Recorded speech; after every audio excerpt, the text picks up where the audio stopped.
Hello အားလုံးပဲမင်္ဂလာပါဒီဗီဒီယိုမှာကတော့ primary ပူထဲမှာမြန်မာစာတန်းဘယ်လိုထိုးရမလဲ font တွေဘယ်လိုပြောင်းရမလဲဆိုတာပြပြပေးတော့မှာဖြစ်ပါတယ်အဲ့လိုစာတန်းထိုးရမယ်ဆိုရင်တော့ကျွန်တော်ဒီမှာ Essential Graphics ဆိုတဲ့ panel လေးကိုဖွင့်ထားပေးဖို့လိုရပါတယ်တကယ်လို့ Essential Graphics panel ကဒီနားလေးမှာပွင့်မနေဘူးဒီ screen ပေါ်မှာလည်းပွင့်မနေဘူးဆိုရင်တော့ကျွန်တော် window ထဲကပါပြီးရင်တော့ကျွန်တော် Essential Graphics မှာဒီလိုအနှံကြီးလေးပေါ်အောင်နှိပ်ပေးထားမှာဖြစ်ပါတယ်ပြီးရင်တော့ကျွန်တော်ကစာတန်းထိုးမဲ့ဗီဒီယိုဖိုင်ကိုဒီထဲမှာဆွဲထည့်လိုက်ပါပြီးရင်တော့ကျွန်တော်တို့ကဒီအတန်လိုက်ပေါ့နော်စာတန်းထိုးမှာဖြစ်ပါတယ်အားလုံးပဲမင်္ဂလာပါဒီဗီဒီယိုမှာကတော့တအုံးမဲ့တစီလို့ခေါ်ရဲ့ကဘာကျော်စောက်တော့အကြောင်းပြောပြမှာဖြစ်ပါတယ်။ Okay ဒီဗီဒီယိုအတိုင်းကျွန်တော်စာတန်းထုတ်မှာဖြစ်ပါတယ်။စာတန်းမထုတ်ခင်ကျွန်တော်တို့ကတဲမှာပြောတဲ့စကားပြောတွေကိုအရင်ရေးထားဖို့လိုအပ်ပါတယ်။ Script အရင်ရေးထားရတဲ့ဆိုရင်တော့ Word file နဲ့ရပဲဖြစ်ဖြစ်ပေါ့နော်။တခြားကိုရေးထားတဲ့ document နဲ့ရပဲဖြစ်ဖြစ်ပေါ့နော်။ Q ထည့်လိုက်ပါ။ကျွန်တော်ကတော့ Word file နဲ့မှာရေးထားဖြစ်တဲ့အတွက်ကျွန်တော် Word file နဲ့ကပဲယူမှာဖြစ်ပါတယ်။ Okay စာတန်းထုတ်ရမယ်ဆိုရင်တော့ကျွန်တော်ဒီဘက်ဘေးမှာ tool လေးရှိပါတယ်။အဲ့ tool လေးတွေထဲမှာကျွန်တော်တို့ type tool လေးကို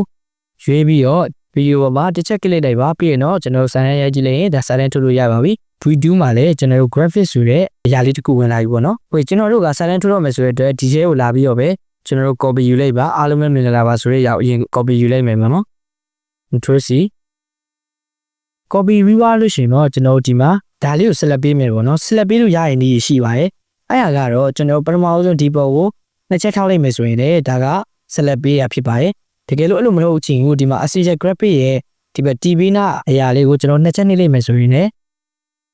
းဒီပေါ်မှာ select ပေးပြီးသားဖြစ်ပါတယ်ကျွန်တော်တို့ကအဲ့ဆိုအားလုံးပဲမြင်လာပါဆိုတဲ့အရာကိုကျွန်တော် copy ယူလိုက်ပါမယ်ယူပြီးသွားလို့ရှိရင်ကျွန်တော်ဒီနေရာကို select ပေးပြီးတော့ control V ကိုနှိပ်လိုက်ပါဒါဆိုရင်တော့အားလုံးပဲမြင်လာပါဆိုတဲ့စာတန်းတွေကဒီဝင်လာပါပြီ okay ဒီလိုပြောင်းသွားရင်ဆိုတော့ကျွန်တော်တို့ကဒီစာတန်းကိုဖောင်းဘယ်လိုပြောင်းမလဲအကြောင်းတွေဘယ်လိုချိန်မလဲကောင်းတွေဘယ်လိုထည့်မလဲဒါတွေကိုကျွန်တော်ဘယ်လိုလုပ်ရမလဲဆိုရင်တော့ကျွန်တော်ဒီ Essential Graphics ထဲမှာလုပ်ရမှာဖြစ်ပါတယ်။ဒါတွေမလုပ်ခင်မှာကျွန်တော်တခုပြောပြချင်တာကကျွန်တော်ရေးထားတဲ့ပေါက်က Unicode font ဖြစ်နေပါတယ်။ကျွန်တော်တို့က Win1 font တွေပြောင်းမယ်ဆိုရင်တော့ကျွန်တော်တို့ font converter ကိုအရင်လုပ်ဖို့လိုအပ်ပါတယ်။ကျွန်တော်အရင်ဆုံးဒီဟာကို font အရင်ပြောင်းပြပါမယ်။ select အရင်ပေးလိုက်ပါမယ်။ပြီးရင်တော့ကျွန်တော်ဒီမှာမြန်မာ font တစ်ခုကိုကျွန်တော်အရင်ပြောင်းပြအောင်။ကျွန်တော်မြန်မာ font ကိုဒီမှာပြောင်းလိုက်ပေမဲ့ဒီမှာကတော့အလုပ်လုပ်မသွားပါဘူး။ဒီလိုမျိုးဆိုရင်တော့ကျွန်တော်ဘယ်လိုဖြည့်ရှင်းမလဲဆိုရင်ကျွန်တော်တို့ကအရင်ဆုံး compact လုပ်ဖို့လိုအပ်ပါတယ် compact ဘယ်လိုလုပ်ရမလဲဆိုရင်ကျွန်တော်တို့ကဒီမှာ browser တစ်ခုခုမှာမြန်မာ font converter တွေရိုက်ရှာလေးတွေရတယ်ဒါမှမဟုတ်ဒီမှာတန်လွင်မြန်မာ font converter ဆိုလည်းရတယ်ပေါ့နော်ဒီ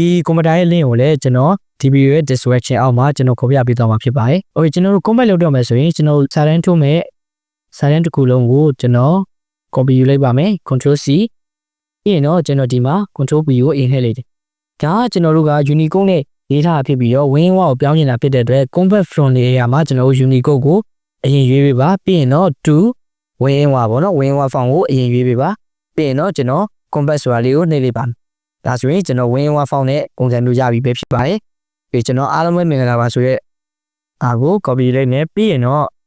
primary ပူရဲကိုသွားမယ်ပြီးရင်ဒီမှာကျွန်တော် select ပေးလိုက်ပါမယ်ပြီးရင် control video နှိပ်လိုက်ပါဒါဆိုရင်တော့ font ကပြောင်းသွားပြီပဲဖြစ်ပါရဲ့ကျွန်တော်ဒီမှာပြောင်းထားတဲ့ font ကအလုပ်လုပ်သွားပြီပဲဖြစ်ပါတကယ်လို့ကျွန်တော်အဲ့ font ကိုမကြိုက်ဘူးတခြား font ကိုပြောင်းချင်တယ်ဆိုရင်တော့ကျွန်တော်ဒါလေးကို select ပေးလိုက်ပါပြီးရင်တော့ကျွန်တော်တို့ဒီမှာ font ကိုရွေးပြီးတော့ကိုပြောင်းချင်လို့ပြောင်းလို့ရပြီပဲဖြစ်ပါတယ် okay ကျွန်တော်ဒီ font လေးထားလိုက်ပါမယ် okay font ပြောင်းလို့ရတာပြီဆိုရင်တော့ကျွန်တော် Essential Graphics တွေကအရာတွေဘယ်လိုလုပ်လဲဆိုတာကျွန်တော်ပြပြပေးသွားမှာဖြစ်ပါတယ် okay ပထမဦးဆုံးကတော့ကျွန်တော်တို့ align in transform ကိုကျွန်တော်ပြပြပေးမှာဖြစ်ပါတယ်ဒီပုံစံလေးကတော့ကျွန်တော် align dot ပေါ့နော်ဒါလေးကို channel လေးမယ်ဆိုရင်စာတန်းအပေါ်ပိုင်းမှာတွားကတ်မှာပဲဖြစ်ပါတယ်ဒါဆိုရင်တော့အလယ်မှာနေမယ်ဒါဆိုရင်တော့အောက်ဆုံးကိုတွားကတ်မှာပဲဖြစ်ပါတယ်စာတန်းကတိတ်ပြီးမပေါ်နေဖြစ်တဲ့အတွက်ကျွန်တော်အရင်ဆုံးဟိုအောက်ဆုံး stock လေးတစ်ခုအရင်တွားထည့်လိုက်မယ်ပေါ့နော် stock ကိုကျွန်တော်အနက်ရောင်လေးကျွန်တော်ချဲလိုက်မယ်ပေါ့နော်အားလုံးပဲမြင်ကြလားဒါဆိုရင်တော့စာတန်းကတော်တော်ချင်းချင်းပေါ်သွားရည်ဖြစ်ပါတယ်ဒီကျွန်တော်အပေါ်ကနေပြန်ပြောပါမယ်ပြီးရင်တော့ဒါကတော့စာတန်းဘေးကိုကတ်တာပါဒါကညာကိုကတ်တာပါဒါကတော့စာတန်းကဒီဗီဒီယိုရဲ့အလယ်ကိုထားတာပါဒီပုံစံလေးတိုင်းပဲပေါ့နော်ပြီးရင်တော့ဒီဟာက H နဲ့ Y ပါ H ကတော့ဘေးပညာစာတန်းကိုဘေးပညာရွှေ့တဲ့ပုံစံပါဒါကတော့အပေါ်အောက်ကိုရွှေ့တဲ့ပုံစံပါပြီးရင်တော့ကျွန်တော်တို့ဒီဟာက scale ပါစက်လုံးကိုကျွန်တော်တို့ကြီးမှလားသေးမှလားကျွန်တော်ကြိုက်တယ်လုပ်တဲ့ပုံစံပါပြီးရင်တော့ဒါကို rotate ပါစာတန်းကိုကျွန်တော်စောင်းငန်းလုံးမှလားဘေးစောင်းလုံးမှလားကျွန်တော်တို့ထားခြင်းတယ်လို့ထားလို့ရပါတယ်ဒီရောက်ကတော့ဒါ opacity ပါဒီစာတန်းကိုကျွန်တော်တို့မှိတ်မယ်ဘယ်လောက်ထိမြင်အောင်လုပ်မလဲပေါ့နော်ဝါးလေးပဲမြင်အောင်လုပ်မလားတဲ့ဒါဒီလိုပုံစံမျိုးလုပ်တာပေါ့နော်ဒါကိုကျွန်တော်အဆုံးဒီပဲထားလိုက်ပါမယ်ဒ ဒီတော့ style ရကြတော့ကျွန်တော်တို့ကဒီ font တစ်ခုလုံးကိုကျွန်တော်တို့အကုန်လုံးပြင်ပြီးသွားပြီပေါ့နော်ကျွန်တော် color တွေလည်းပြင်ပြီးသွားပြီ stroke တွေထည့်မယ် background တွေအကုန်ထည့်ပြီးသွားလို့ကျွန်တော်တို့ကဒီ style ကိုကျွန်တော်တို့သတ်မှတ်ထားခြင်းနဲ့ဆိုရင်ကျွန်တော်ဒီမှာလုပ်မယ်ပြီးရင် create style ဆိုပြီးတော့ style နာမည်ပေးပြီးတော့ okay နှိပ်ထားလိုက်မယ်ဆိုရင်နောက်တဲ့စာတန်းတွေထိုးတဲ့အခါကျရင်ဒီ style ကိုယူလိုက်ရင်ရပါပြီဒီတက်ရဲ့အောက်မှာကျတော့ကျွန်တော်တို့ဒါကတော့ font ပြောင်းတဲ့နေရာပါဝင်လာမယ် font ပြောင်းမယ်ဆိုရင်တော့ဒါကို select ပေးမယ်ပြီးရင်ဒီမှာနှိပ်ပြီးတော့ font ပြောင်းသွားလို့ရပါတယ်ဒါ regular ပေါ့နော်တခြား font တွေမှာဆိုရင်တော့ bold တို့ thin တို့တခြားຢာရရှိရပေါ့နော်ဒီကတော့ font size ပါအကြီးပေးလောက်တာပါ font အကြီးပေးလောက်တဲ့ size ပဲဖြစ်ပါတယ်Okay ဒီဟာလေးကိုပြောပြမယ်ဆိုရင်တော့ကျွန်တော်စာတန်း2ကြောင်းရှိမှရမှာဖြစ်တဲ့အတွက်ကျွန်တော်ဒီနေရာမှာစာတန်း2ကြောင်းထည့်လိုက်ပါမယ်ကျွန်တော်ဒီကဘာကျော်စောက်တုတ်ကြောင့်ပြပြမှာဖြစ်ပါတယ်ဆိုတဲ့ဟာကိုဒီမှာထည့်လိုက်ပါစောက်တုတ်အကြောင်းဆိုတဲ့လေကို enter ခေါက်လိုက်ပါမယ်ဝေဒါကတော့ဒီစာတန်းကဒီဘက်ဘေးကနေစပြီးတော့တညီရဲဖြစ်မယ်လို့တဲ့သဘောပါဒါကတော့စာတန်းကိုအလယ်မှာတညီရဲဖြစ်စေမယ်ဒါကဘေးမှာတညီရဲဖြစ်စေမယ်ဆိုတဲ့သဘောပေါ့နော်ကျွန်တော်ကတော့ဒါကိုအလဲမှာညီရဲ့ပုံစံလေးပဲထားလိုက်မယ်နော်။ဒါရပြီဆိုရင်ကျွန်တော်ဒါကိုအလဲပြန်ထားချင်တယ်ဖြစ်တဲ့အတွက်ကျွန်တော် align transform နဲ့ကိုကားပြီးတော့ဒါလေးကိုအလဲထားလိုက်ပါ။ပြီးရင်ကျွန်တော်တို့ဒီအောက်လေးနည်းနည်းချချင်တယ်ဖြစ်တဲ့အတွက်ကျွန်တော် y မီကိုဒီပြားလေးကိုနည်းချလိုက်ပါမယ်။ Okay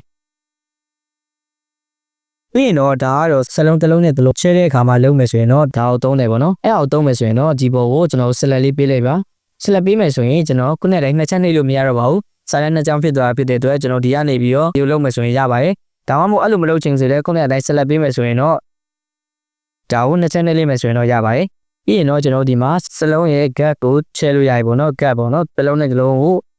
ချဲတဲ့ပုံစံမျိုးပေါ့နော်ဒါကတော့စာကြမ်းတစ်ကြောင်းနဲ့တစ်ကြောင်းချဲတဲ့ပုံစံမျိုးပါဒါကြရောကျွန်တော်ဒီပေါင်တွင်းမှာပဲဒီစာကိုကျွန်တော်အပေါ်ကတ်ချင်တယ်လားအောက်ကတ်ချင်တယ်လားအဲ့လိုပုံစံမျိုးရွှေ့တဲ့ပုံစံမျိုးပေါ့နော်ဒီဟာလေးရကြတော့ကျွန်တော်တို့စာတန်းကိုဘိုးလုံးမယ်ပြီးရင်စောင်းမယ်ဒီလိုလေးပေါ့နော်ပြီးရင်ဒါကတော့နှစ်ချက်လုံးမယ်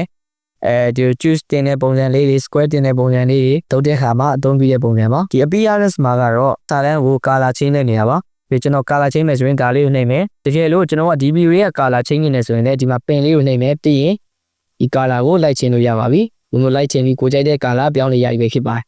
ဒီထဲမှာမဟုတ်ဘူးကျွန်တော်တို့ကဒီလိုမျိုးချပြောင်းနေတယ်ဆိုရင်လည်းလိုက်ပြောင်းလို့ရပါသေးတယ် okay နေလိမ့်မယ်ဆိုရင်ကျွန်တော်တို့ဒီမှာ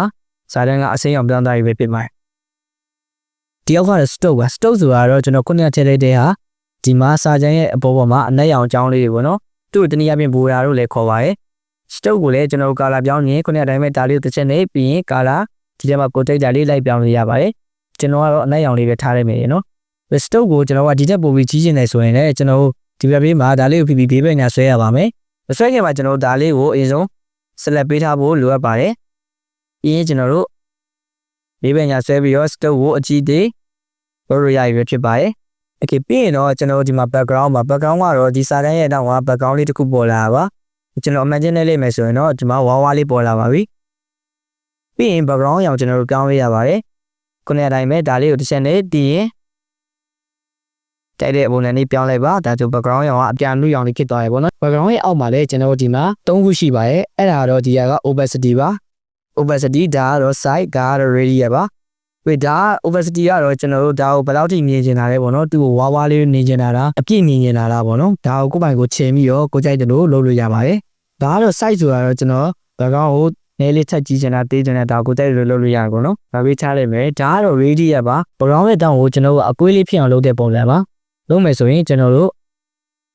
့နောင်လေးကိုဆယ်ပြီးတွေးလို့လိုက်မယ်ဆိုရင်တောင်လေးတွေကနည်းနည်းကွေးသွားပြီပဲဖြစ်ပါတယ်ဒီအောက်ဆုံးတစ်ခုကတော့ကျွန်တော် share တို့ပါဒါလေးကိုနှိပ်လိုက်မယ်ဆိုရင်ဒီစာတန်းရဲ့အောက်မှာအရေးကြတဲ့ပုံစံပေါ့နော်ဝေ share တို့ရဲ့အရာကိုကျွန်တော်တွားပြီးတော့အချူအောင်လေးပြောင်းလိုက်ပါမယ် okay ဒါဆိုရင်ဒီအောက်မှာအချူတိတိလေးပေါ်လာတယ်ပေါ့နော်ဒီမှာလည်းကျွန်တော်တို့၅ခုရှိရပေါ့နော်၅ခုရှိရဒါကလည်း opacity ဒါကတော့ကျွန်တော်တို့က share တို့ကဘယ်မှာပေါ်မှာလဲပေါ့နော်ဘယ်ဘက်ကိုကြာမှာလဲဆိုတဲ့ဟာကို angle ရွှေ့တာပါဒါကတော့ opacity ရောကျွန်တော်ဒီလောက်ပဲထားလိုက်မယ်ပြီးရင်ကျွန်တော်ဒီ site ကိုအရင်ကြီးလိုက်မယ်ည site ကဒီကိုကြီးလိုက်မယ်ဆိုရင်ဒီမှာအရေးကကတော့ကြီးသွားပြီပဲဖြစ်ပါတယ်မထေစားတော့လေးထားလိုက်မယ်ပေါ့နော်ဒီကောင်ဘယ်လောက်ဒီ site ကိုကြီးမှာလဲအဲ့လိုပုံစံလေးကဒီအောက်ကကျတော့ဘလာပါဘယ်လောက်ဒီဝါမှာလဲဒါလေးနည်းနည်းလေးဝါလိုက်မယ်ပေါ့နော် okay ဒါဆိုရင်ရပါပြီပြီးရင်ကျွန်တော်တို့ကဒီစာတန်းကိုဒီဘက်ကိုကြားကျင်တာမို့အပေါ်ကို share လို့ကြားကျင်နေဆိုရင်လည်းဒီမှာကျွန်တော်လိုက်ပြောင်းလို့ရပါတယ်ဒီဒါရပါပြီဆိုရင် ဒါတွေကိုအကုန်သိပါပြီထင်ပါတယ်ဒါဆိုရင်တော့ကျွန်တော်ဒီအရာတွေကိုကျွန်တော်စာတန်းထုတ်ပြမှာပဲဖြစ်ပါတယ် အားလုံးပဲမင်္ဂလာပါဒီ အားလုံးပဲမင်္ဂလာပါဆိုတဲ့နေရာမှာကျွန်တော်တခါခက်လိုက်တာမယ်ကျွန်တော်ဒါကတော့ဒါဒီစာတန်းတစ်ခုတော့ပေါ့နော်ဒီစာတန်းကိုကျွန်တော်တို့ကဗီဒီယိုဒီလိုလေးဖြစ်နေခဲ့တယ်ဆိုရင်ကျွန်တော်ကဗီဒီယိုအဆုံးထိကိုဆွဲလိုက်ပါဒါဆိုရင်တော့ကျွန်တော်တို့ကစာတန်းတစ်ခုလုံးတစ်ခုချင်းစီရဲ့ဒီဇိုင်းတွေလိုက်ပြောင်းကြမလို့တော့ဘူးဒီဒီဇိုင်းတိုင်းပဲဗီဒီယိုတစ်ပုံလုံးကတောင်းမှာဖြစ်ပါဒီကျွန်တော်အားလုံးပဲမင်္ဂလာပါဆိုတဲ့နေရာလေးကို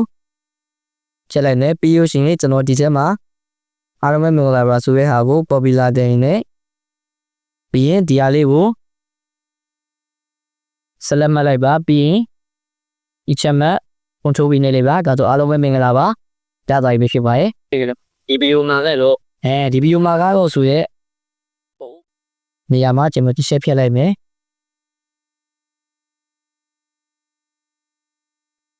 ပြီးရင်ဒီဗီဒီယိုမှာကတော့ဒီဟာကို copy ပါပြီး file မိုက်ပြီးတော့ပြန်လာဒီဗီဒီယိုမှာကတော့ပြန်ကြည့်မယ် အားလုံးမင်္ဂလာပါဒီဗီဒီယိုမှာတော့တိုးမဲတစီလို့ခေါ်ရ တော့မှတစီလို့ခေါ်လဲဆိုတာဒီနေရာမှာပေါ့ ပါတော့ ဒီနေရာလေးမှာဆက်လက်တဲ့ဆက်လက်မယ်ဆက်နေပေဒီနေရာလို့တော့မှတစီလို့ခေါ်ရဲဆိုတဲ့ဟာကိုကျွန်တော် copy လိုက်ကြမယ်အဲ့ဒါကျွန်တော် control C နဲ့ကြီး copy လိုက်တာပါနော်control V ပြန်လို့ခေါ်တဲ့နေရာလေးကိုထောက်ပြီးတော့ကျွန်တော် enter နဲ့ကြီးအောက်ကိုချလိုက်မှာဖြစ်ပါတယ်ဒါကတော့ကျွန်တော်အင်္ဂလိပ်စာသားမြန်မာဖောင်းဖြစ်နေတဲ့မြန်မာပုံစံနဲ့กินနေပေါ့နော်ဒါကိုကျွန်တော်ဆက်လက်ပေးလိုက်ပါမယ်ပြီးရင်ကျွန်တော်ဖောင်းတစ်ခုသွားချင်းလိုက်ပါမယ်အင်္ဂလိပ်ဖောင်းတစ်ခုပေါ့နော်ဒါလေးချင်းလိုက်Oh my the sea okay ဝေကဘာကျော်စောက်တော့အကြောင်းပြောပြမှာဖြစ်မလုံး အဲ့ဆိုရင်တော့ကျွန်တော်အစားနေပြန်ကြည့်ပါမယ် အားလုံးပဲမင်္ဂလာပါဒီဗီဒီယိုမှာကတော့တိုးမဲတစီလို့ခေါ်ရကဘာကျော်စောက်တော့အကြောင်းပြောပြမှာဖြစ်ပါတယ် ဟုတ်ကဲ့ပါဒီဗီဒီယိုမှာကတော့စာတန်းထိုးနည်းကိုတေချာသိသွားပြီလို့ထင်ပါတယ်အားလုံးကျေးဇူးတင်ပါတယ်နောက်ဗီဒီယိုမှာပြန်တွေ့ကြပါမယ်